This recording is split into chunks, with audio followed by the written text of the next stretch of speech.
Jamais, jamais, je n'avais entendu le prélude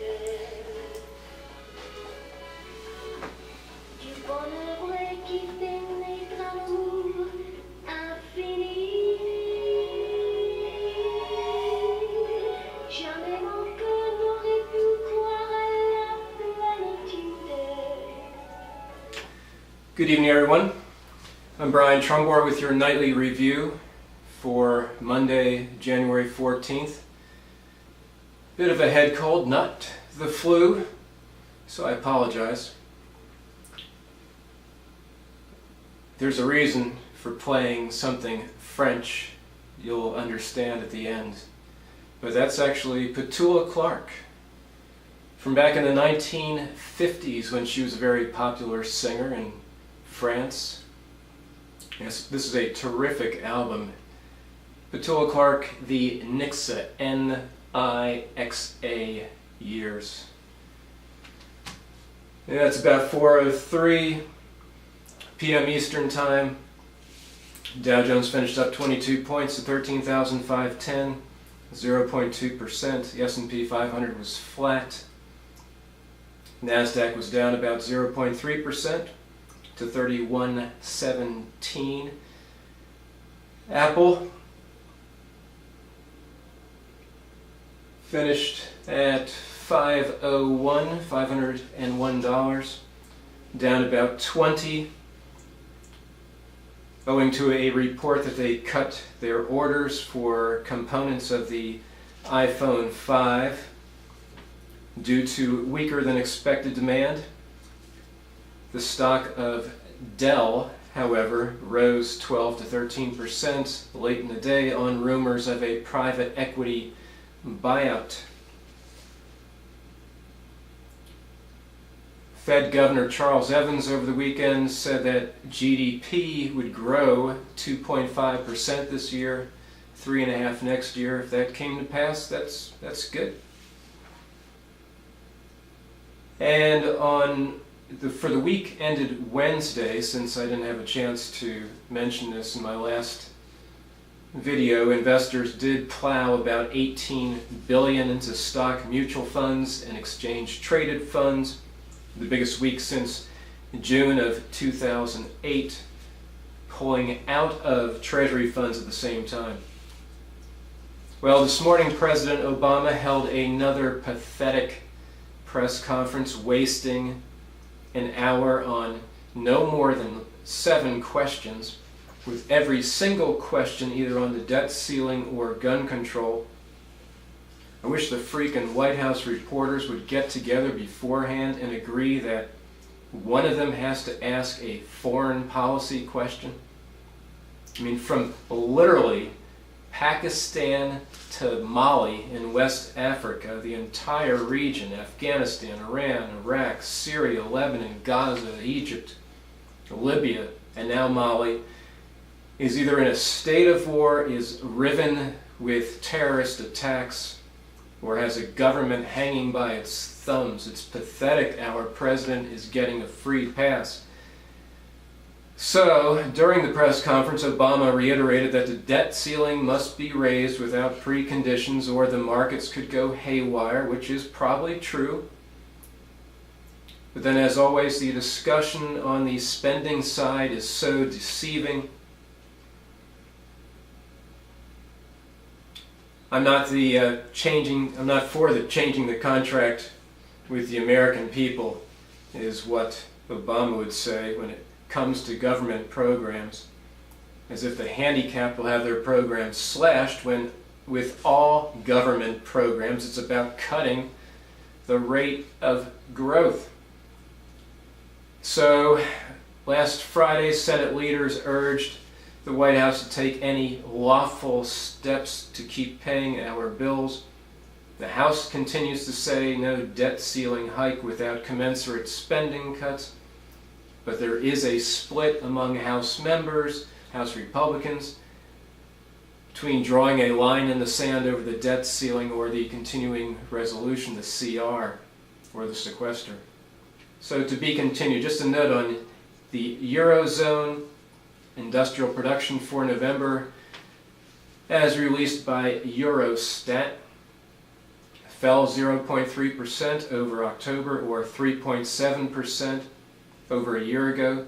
It's the third month of declines.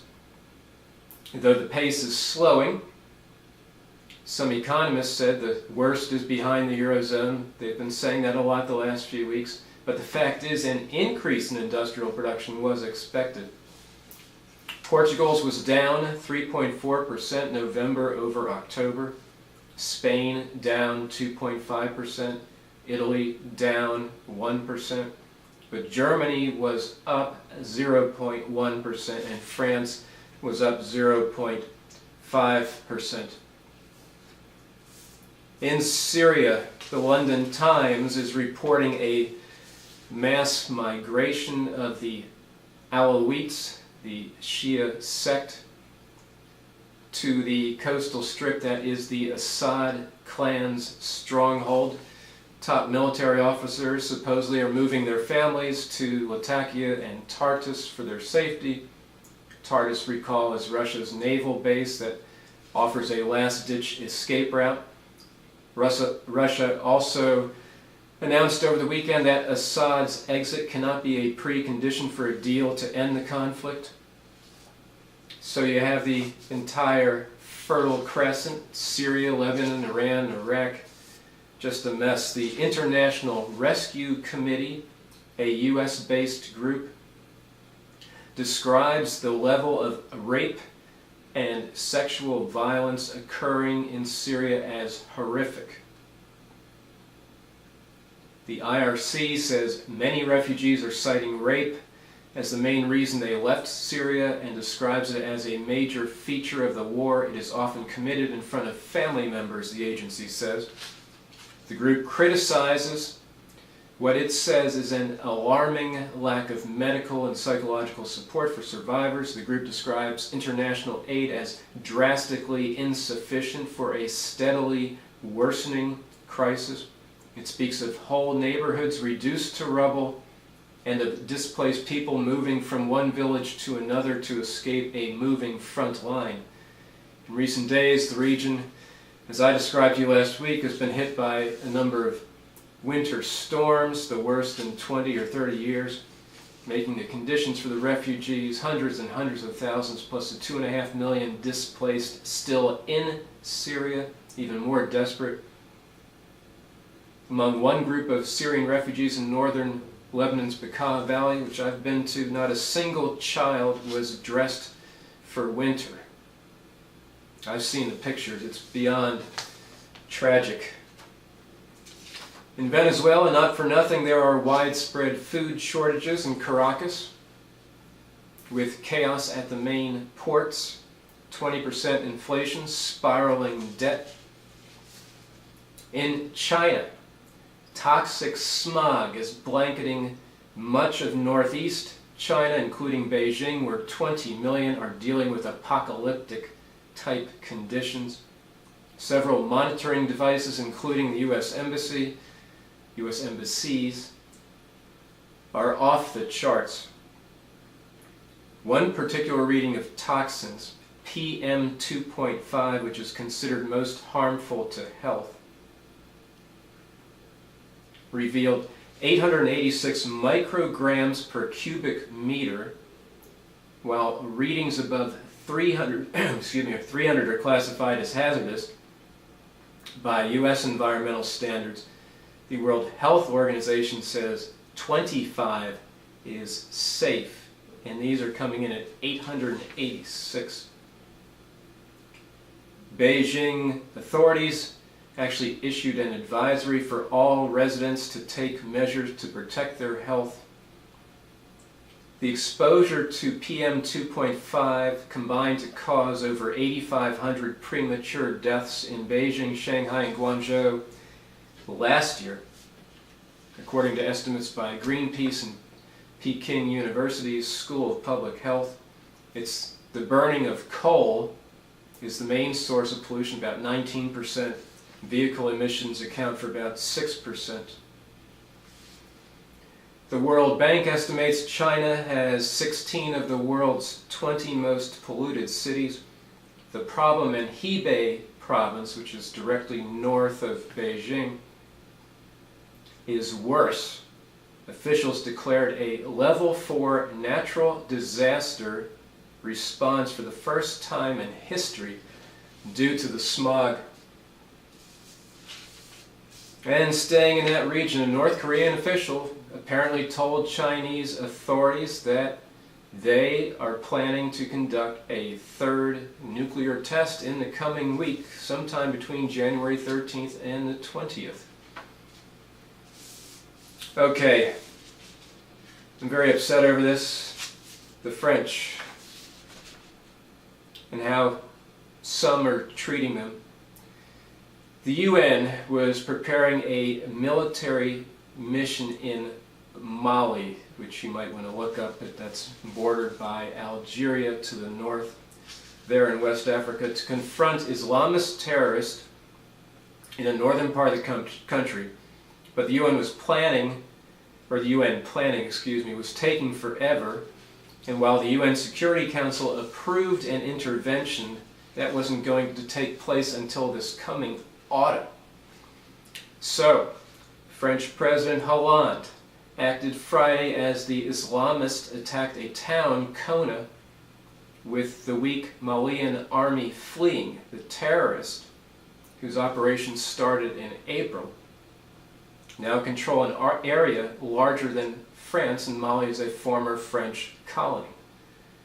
The capture of Kona unleashed panic. Mali's president asked France to help, and within hours, Hollande sent fighter planes, helicopter gunships, and hundreds of troops. The advance was stopped. That was Friday to Sunday.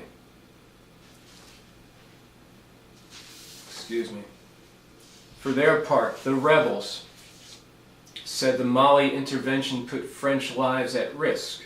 There are consequences, not only for French hostages, but also for all French citizens wherever they find themselves in the Muslim world, said a spokesman for Ansar Dine, which is a close ally of Al-Qaeda. We are going to continue resisting and defend ourselves. We are ready to die fighting. Rebels of the Al-Qaeda-linked Movement for Oneness and Jihad in West Africa said that France would pay for its intervention. Spokesman for them told the AFP, France has attacked Islam, we will strike at the heart of France. The rebels have vowed to suck France into a long war after French jets attacked the Islamist stronghold of Gao on Sunday.